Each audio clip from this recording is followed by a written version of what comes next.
14 नवंबर 2024 को पाकिस्तान ऑस्ट्रेलिया के खिलाफ ओडीआई सीरीज का डिसाइडर मैच खेलता है, जिसकी लाइनअप कुछ ये थी। जिसके बाद अगर एक माह आगे चले जाएं तो 22 दिसंबर 2024 को खेला गया साउथ अफ्रीका के खिलाफ थर्ड और फाइनल ओडीआई मैच की टीम कुछ ऐसी दिख रही थी। यानी कहने का मतलब ये है कि अगर आप यहाँ गौर करो तो इन दो लाइनअप्स में आप एक चीज कॉमन जरूर देखोगे, और वो ये कि आपको टीम काफी सेटल नजर आएगी। हमारे पास फुल टाइम ओपनर्स थे, टॉप ऑर्डर सेट था, मिडल ऑर्डर ठीक लग रहा था, फिनिशर के रोल में हम इरफान खान न्याजी में वो स्पार्क देख चुके थे। जिसके बाद बॉलिंग में भी हमारे वो 3 पेसर्स तो मौजूद ही थे, और साथ ही मिस्ट्री स्पिनर के साथ साथ एक लेफ्ट आर्म चाइना मैन भी मौजूद था, जिस यंगस्टर ने उन 2 टूर्स में परफॉर्म करके अपने ब्राइट फ्यूचर की राह बना ली थी। यानी कुल मिलाकर टीम बिल्कुल कंप्लीट थी हर एस्पेक्ट से, और ऊपर से थी भी ऐसी फॉर्म में कि पहले ऑस्ट्रेलिया को उनके होम ग्राउंड पर और फिर साउथ अफ्रीका को तो उनकी ही होम सोइल पर वाइट वॉश करती है। यानी बज़ाहिर तो ऐसा लग रहा था कि हमने अपनी सारी प्रॉब्लम्स का सलूशन निकाल लिया है, टीम काफी बैलेंस्ड है, तो वो ब्लंडर जो हम हर बार किसी आईसीसी टूर्नामेंट से पहले हमेशा ही करते हैं, शायद इस बार उस सबसे बच जाएं। लेकिन ये पाकिस्तान क्रिकेट है, यहाँ कुछ भी प्रेडिक्ट नहीं किया जा सकता। ये वो टीम है जो अपने ऊपर खुद ही मुश्किलात नाजिल करती है, और ये मुश्किल नाजिल हुई जब 31 जनवरी 2025 को चैंपियंस ट्रॉफी के लिए स्क्वाड अनाउंस किया गया। मोहम्मद रिजवान कौमी टीम की क़यादत करेंगे। टीम में फ़खर जमान, खुशदिल शाह, सऊद शकील और फ़हीम अशरफ की वापसी हुई है। साल की शुरुआत भले ही डिजास्टर्स रही पाकिस्तान के लिए, मजाक उड़ा और बहुत सा क्रिटिसिज्म भी झेलना पड़ा, लेकिन कामयाब तो वही होता है जो अपनी गलतियों से सीखे। साल के खत्म होते होते सेक फिक्रे पर अमल होता दिख रहा था, हम अपनी गलतियों से सीख रहे थे। पहले इंग्लैंड के अगेंस्ट टेस्ट सीरीज में वो जो होम सोइल पर विन को लेकर ड्रॉट चल रहा था उसे खत्म किया, फिर ऑस्ट्रेलिया को एंड देन साउथ अफ्रीका को उनके ही होम ग्राउंड पर हरा कर ऐसा लग रहा था कि टीम फिर से ऑन ट्रैक आना शुरू हो गई है। नई मैनेजमेंट का असर हो गया, आकिब जावेद की तारीफ होने लगी। इन रिसेंट परफॉर्मेंसेस को लेकर हम पाकिस्तानी भी बड़े खुश थे, और होते भी क्यों ना। नजरें जो चैंपियंस ट्रॉफी पर थीं कि इस टूर्नामेंट के लिए फाइनली एक अच्छा कॉम्बिनेशन तो सेट कर पाए हम। लेकिन फिर डेट आती है 3 जनवरी 2025 की। साउथ अफ्रीका के अगेंस्ट खेले गए सेकंड टेस्ट मैच के पहले दिन में साइम अयूब अनफॉर्चुनेटली इंजर्ड हो जाते हैं। इंजरी सीरियस थी तो आइडिया हो चुका था कि वो चैंपियंस ट्रॉफी के स्क्वाड का पार्ट नहीं बनेंगे, और जब स्क्वाड अनाउंस हुआ तो वो एज एक्सपेक्टेड स्क्वाड में नहीं थे। लेकिन 31 जनवरी को जो स्क्वाड अनाउंस किया गया तो सिलेक्शन के इस म्यार ने इस मैनेजमेंट को भी एक्सपोज करके रख दिया। हम सीख नहीं रहे थे, बल्कि मैनेजमेंट के पास कोई लॉन्ग टर्म प्लानिंग थी ही नहीं। हम सिर्फ डिपेंडेंट थे एक प्लेयर पर। अनफॉर्चुनेटली वो इंजर्ड हुआ तो हमारे पास कोई आंसर ही नहीं था। इसी अफरा तफरी में 1.5 साल से गायब फिर फखर जमान को सीन में लाया जाता है, और वो साइम को रिप्लेस करते हैं। अब अगर वो टीम में आए थे तो उनके साथ भी तो हमें एक फुल टाइम ओपनर चाहिए था, लेकिन इस सिंपल से हल के बजाय उसकी जगह हमने पूरे बैटिंग ऑर्डर को बिगाड़ना इसका सोल्यूशन समझा।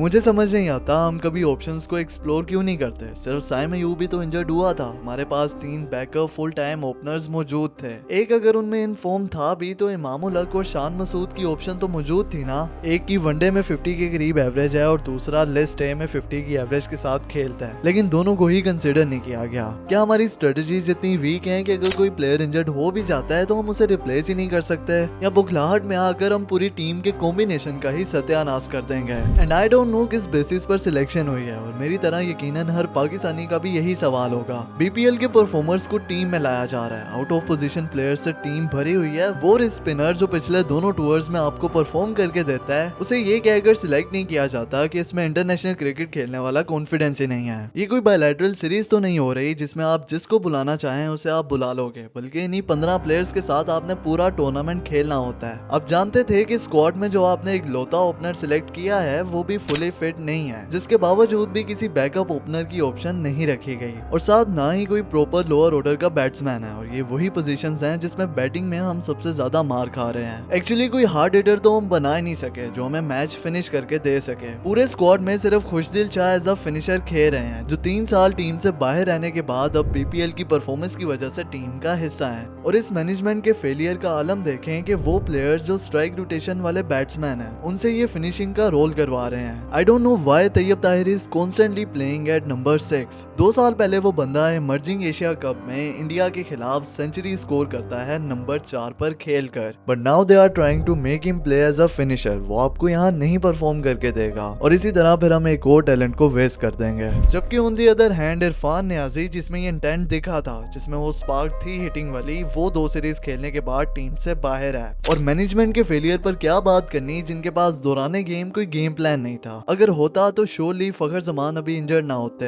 हमें प्लेयर्स यूज किया सेव तक करने नहीं आते, या तो वो आखिरी के 10 या 15 ओवर्स में आते, या अगर साइड स्ट्रेन का प्रॉब्लम ज्यादा था तो उन्हें बैटिंग के लिए ही ना भेजा जाता ताकि टीम का मेन प्लेयर बाकी के मैचेस के लिए फिट रह सकता। वेल इस वजह से जो हमारे मेन प्लेयर क्रीज पर खड़े थे उनकी बैटिंग में भी मसला आया। स्ट्राइक रोटेशन नहीं हो पाई जिसकी वजह से हमारा मेन प्लेयर अपनी नेचुरल गेम नहीं खेल पाता। लेकिन सवाल ये है कि कब तक बाबर आजम को उसकी नेचुरल गेम का बहाना करके बचाया जाता रहेगा। जब 8-9 साल से आप टीम में खेल रहे हो और आपका ये छठा आईसीसी टूर्नामेंट है, तो तब भी आप टीम की रिक्वायरमेंट के मुताबिक आउट ऑफ द बॉक्स आकर नहीं खेलोगे तो कब खेलोगे? अपने कंफर्ट जोन से बाहर आकर आपको खेलना पड़ेगा। आप में टीम को फ्रंट से लीड करने के गट्स होने चाहिए जो आप में नहीं है। जब टीम मुश्किल में पड़ी हुई थी तो 70 के स्ट्राइक रेट से खेली गई 50 का क्या करना? अगर सलमान अली आगा उसी मुश्किल पिच पर आकर स्कोर चला सकता है तो हमारे सीनियर मोस्ट प्लेयर में वो इंटेंट क्यों नहीं है? वेल मैच में जो गलतियां हुई अगर उन्हें डिस्कस किया जाए तो that's not a time now. I just want to keep this video an overview discussing current scenario of our team.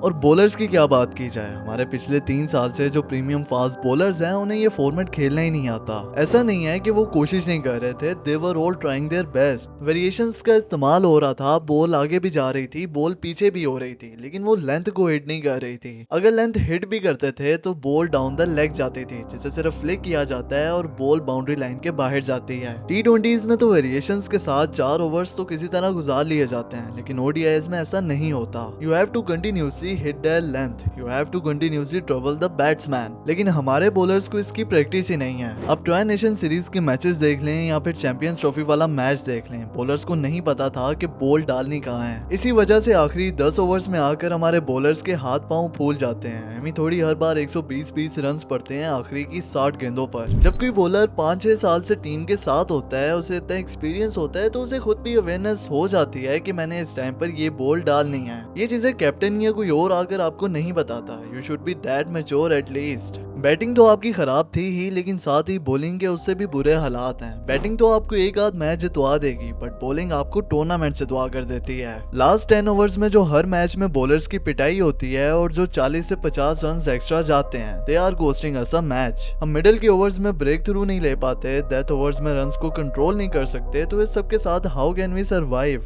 Blunders करने में तो हम वैसे ही बहुत माहिर हैं और आगे इंडिया के खिलाफ मच एंटिसिपेटेड मैच आ रहा है और टीम पहले ही मुश्किलात में घिरी है, जिस पर एक और इजाफा फखर की इंजरी ने कर दिया है। और ऐसा कब नहीं हुआ जब भी कोई आईसीसी टूर्नामेंट सर पर हो और हमने ब्लंडर्स ना किए हों, जिसका ही नतीजा है कि हम एक बार फिर उसी सिचुएशन में आ गए हैं कि टीम के लिए दुआएं कर लो, ये उससे हार जाएं हम उनसे जीत जाएं। लेकिन हर बार ऐसा थोड़ी होता है। You have to fight for your pride. उस जीत में बड़ा फर्क होता है जो डोमिनेट करके जीती जाती है, जब मंजिल पर पहुंचने के लिए आप किसी का सहारा नहीं लेते। वेल पाकिस्तानी फैंस क्या जाने ये फीलिंग, हम तो 92 का वर्ल्ड कप भी ऐसे ही जीते थे। Well always hope for the best. और अभी पाकिस्तान के लिए टूर्नामेंट ओवर नहीं हुआ है। Once again we are in now or never moment. Pakistan now really needs to play a fearless cricket. New Zealand के खिलाफ तो बिल्कुल भी जीतने का इंटेंट नजर नहीं आया था, लेकिन अब खोने के लिए कुछ भी नहीं है। तो Pakistan should play aggressive cricket. If India और बांग्लादेश से हम जीत जाते हैं then we have strong chance of qualification. And as a die hard Pakistani cricket fan I hope ऐसा हो जाए।